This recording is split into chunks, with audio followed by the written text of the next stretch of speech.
আসসালামু আলাইকুম। সবাই কেমন আছেন? আশা করি আল্লাহর রহমতে সবাই ভালো আছেন। তো কারিগরি শিক্ষা অধিদপ্তরে আপনারা যারা পরীক্ষা দিয়েছেন বিভিন্ন পদে, আপনারা এখন জানেন এখন আরেকটা পদের পরীক্ষার তারিখ প্রকাশ করা হয়েছে, সেটা হলো কেয়ারটেকার। কেয়ারটেকারের পরীক্ষাটা হবে আপনার ৭ তারিখে। তার মানে জুলাই মাসের ৭ তারিখে আপনাদের পরীক্ষা। আপনাদের হাতে যেহেতু সময় খুবই কম, এই অল্প সময়ের ভিতর কিভাবে আপনারা এখানে কি পড়ে পাস করবেন আসুন আমি আজকে আপনাদেরকে বলে দিই।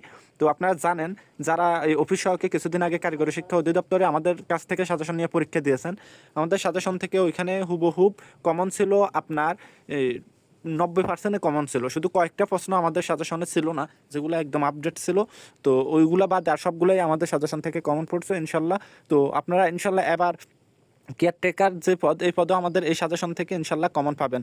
আমাদের এখানে সবগুলো কিন্তু আপডেট প্রশ্ন এবং কি বর্তমান প্রেক্ষাপটের উপর যে প্রশ্নগুলো, প্রত্যেকটা প্রশ্ন আমাদের এই সাজেশনে আছে এবং কি সবগুলা এই কেয়ারটেকার পদ অনুযায়ী কিন্তু এই সাজেশনটা করা। তো ইনশাল্লাহ আপনারা যদি আমাদের এই সাজেশনটা পড়তে পারেন, এখানে শতভাগ কমন পাবেন, এখানে টিকা কোনো ব্যাপারই না। আমাদের এই সাজেশনটা যদি আপনারা পড়তে পারেন, আমরা আমাদের এই সাজেশনে অগ্রদূত, রিসেন্ট যেই অগ্রদূতের জব সলিউশন, তারপর সেলফ প্রিপারেশান, তারপর ইম্পর্টেন্ট যে বইগুলো বাইর হয় ওগুলার যে প্রশ্নগুলো এখনও বই বাইর হয় নাই, আপডেট একদম সর্বশেষ আপডেট যে প্রশ্নগুলো, প্রত্যেকটা প্রশ্ন আমাদের এই সাজেশনে আমরা রাখছি। সেই ক্ষেত্রে ইনশাল্লাহ আপনারা হাজার হাজার বই পড়ে এখন শেষ করতে পারবেন না। এই গুছানো ছোট্ট এই সাজেশনটা যদি পড়তে পারেন, এখানে আপনি 100% এখানে টিকতে পারবেন। এখানে আপনাকে কেউ আটকাতে পারবে না। আপনারা আশা করি বুঝতে পারছেন আমাদের এই সাজেশনটা কতটা গুরুত্বপূর্ণ। আমি কয়েকটা প্রশ্ন পড়ে আপনাদেরকে শোনাবো, ইনশাল্লাহ দেখবেন এগুলো থেকে কতটুকু কমন পান। তো আপনারা চূড়ান্ত এই শর্ট সাজেশনটা নিয়ে যাবেন, এটা কিন্তু চাইলে আপনারা 2-3 দিনে ভালোভাবে পড়ে ভালো একটা প্রিপারেশান নিতে পারবেন। যেমন আকাশে বেড়ায় যে খেসর, এটা আসার সম্ভাবনা খুবই বেশি। তারপর দেখার যোগ্য, দর্শনীয়। তো বাগধারাগুলোর অর্থ সহ বাক্য রচনা করুন, এটা হবে গাছ পাথর, হিসাব নিকাশ। তো এই প্রশ্নগুলো এখানে যেগুলো দেখতে পাচ্ছেন এগুলো সবগুলো কিন্তু এই পদ অনুযায়ী। তো এগুলো থেকেই কিন্তু ইনশাল্লাহ আপনারা কমন পাবেন, এগুলোর বাইরে কোনো প্রশ্ন থাকবে না। তারপর প্রশ্নটা দেখেন, বাংলাদেশের জাতীয় পতাকার দৈর্ঘ্য-প্রস্থের অনুপাত কত? 10:6 এবং 5:3। তারপর আসুন, ডক্টর মোহাম্মদ ইউনূস কত সালে নোবেল পুরস্কার লাভ করেন? 2006 সালে।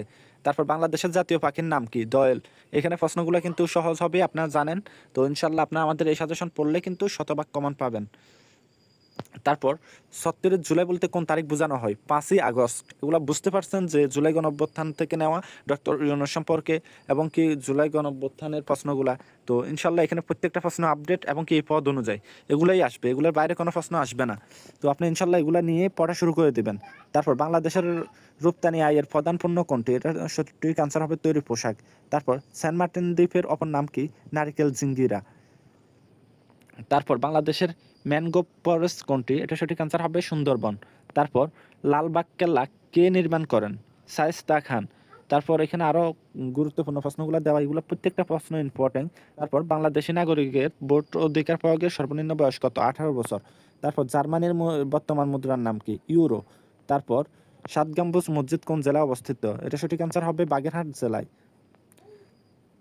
তারপরের প্রশ্নটা দেখেন, এগুলো প্রত্যেকটা ইম্পর্টেন্ট প্রশ্ন, এগুলোর বাইরে একটা প্রশ্ন আপনারা পাবেন না ইনশাল্লাহ। এগুলা থেকেই কিন্তু সব প্রশ্ন আসবে। তারপর এই প্রশ্নগুলো দেখেন, আমাদের এখানে বাংলা, অঙ্ক, ইংরাজি, সাধারণ জ্ঞান প্রশ্নগুলো থাকবে। 1 ইঞ্চি সমান কত সেন্টিমিটার? 2.54 সেন্টিমিটার। তারপর 1 মাইল সমান কত কিলোমিটার? 1.60 কিলোমিটার। তারপর 1 মিটার সমান কত ইঞ্চি? 39.37 ইঞ্চি। তারপর 1 মেট্রিক টন সমান কত কুইন্টাল? এটা সঠিক আনসার হবে 10 কুইন্টাল। তারপর 1 হেক্টর সমান কত একর? তো এখানে যে প্রশ্নগুলো, প্রত্যেকটা প্রশ্ন কিন্তু গুরুত্বপূর্ণ এই পদ অনুযায়ী। তো এগুলোর বাইরে আর কোনো প্রশ্ন আপনারা পাবেন না ইনশাল্লাহ। আপনাদের পরীক্ষাটা লিখিত হবে। আপনাদেরকে অনেকেই কিন্তু কিছুদিন আগে যে পরীক্ষাটা কারিগরি শিক্ষা অধিদপ্তরের পরীক্ষাটা হয়েছে, আজকে যে পরীক্ষাটা হয়েছে কারিগরি শিক্ষা অধিদপ্তরের অফিস সহায়ক পদের পরীক্ষা, এখানে অনেকে আপনাদেরকে কিছুদিন আগে বলছিল যে এই পরীক্ষাটা নাকি এমসিকিউ হবে, কিন্তু আমাদের আপনার পূর্বের ভিডিওগুলো দেখবেন, আমরা বলে দিছি যে আপনাদের পরীক্ষাটা শুধু লিখিত হবে। তো আমাদের কথার সাথে আশা করি আপনারা মিল পেয়েছেন। ইনশাল্লাহ আপনাদের এই পরীক্ষাটাও কিন্তু লিখিত হবে। তো আমাদের কথার সাথে ইনশাল্লাহ আপনারা মিল পাবেন এবং কি আমাদের প্রশ্নগুলো ইনশাল্লাহ আপনারা কমন পাবেন। আমাদের এখানে কোনো বাইরের কোনো প্রশ্ন নয়, প্রত্যেকটা কিন্তু এই পদের, এই পদ অনুযায়ী প্রশ্ন।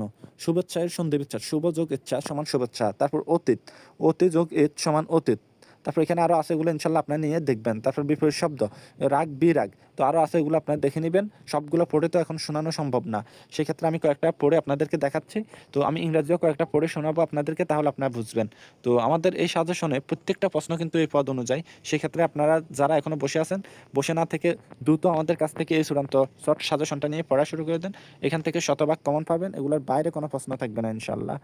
তো যারা ভালো করতে চাচ্ছেন তারা অবশ্যই এই চূড়ান্ত শর্ট সাজেশনটা দেখবেন। এই শুদ্ধ বানানগুলো দেখেন।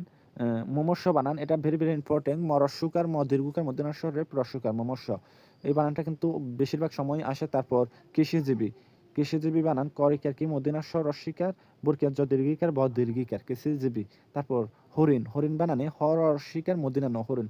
তারপর সমীচীন বানান, দুইটা স ম দীর্ঘিকার, স দীর্ঘিকার, দুইটান্ন, সমীচীন। তো এই বানানগুলো ইম্পর্টেন্ট, এগুলো আপনার দেখে নেবেন। এগুলো থেকে শতভাগ কমন পাবেন, এগুলোর বাইরে একটা প্রশ্ন ইনশাল্লাহ আপনার পাবেন না। তারপর এখানে আরও যে প্রশ্নগুলো, আসলে অনেকগুলো প্রশ্ন আমরা আপডেট দিছি, এগুলো পড়লেই আশা করি আপনাদের হবে, আর কিছু করতে হবে না। তো এগুলো আপনার চাইলে অল্প সময়ের ভিতর